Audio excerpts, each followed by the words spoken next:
তো হ্যালো বন্ধুরা, আজ আমি ধাবা স্টাইল এগ কারি বানাচ্ছি।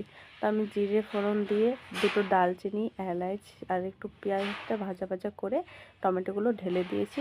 তো এখন আমি এটাকে আস্তে আস্তে কষিয়ে নেব। তার মধ্যে লঙ্কার গুঁড়ো, ধনিয়ার গুঁড়ো, হলুদ এবং জিরের গুঁড়ো আর একটু গরম মশলার গুঁড়ো দিয়ে একটু নাড়াচাড়া করে নিয়ে একটুখানি পরিমাণ মতো আমি লবণটি দিতে ভুলে গিয়েছিলাম, তো আমি লবণটি এখন দিয়ে দিলাম। তো এখানে আমি একটু জল ঢেলে দেবো, জল দিয়ে ভালো করে কষিয়ে নেব। তো আমার ইউটিউব চ্যানেলে যদি আপনারা নতুন দেখে থাকেন তাহলে অবশ্যই সাবস্ক্রাইব করুন। তো আমি এখানে ঢাকনা লাগিয়ে একটু কষিয়ে নেব। তবে একটু হালকা কষা কষা হয়ে যাওয়ার পরে আমি যে ডিমগুলোকে কেটে রেখেছিলাম সেগুলো এখন আমি দিয়ে দেব। তো ডিমের আমি কুসুমটা দেই নাই, ডিমের কুসুমটা আপনারা বাদ দিতে পারেন। তো এই যে একটু নাড়াচাড়া করে আপনারা চাইলে ধনিয়া পাতাও দিতে পারেন, তার একটু ভালো টেস্ট আসবে। তো এই যে আমার ধাবা স্টাইল হয়ে গেছে।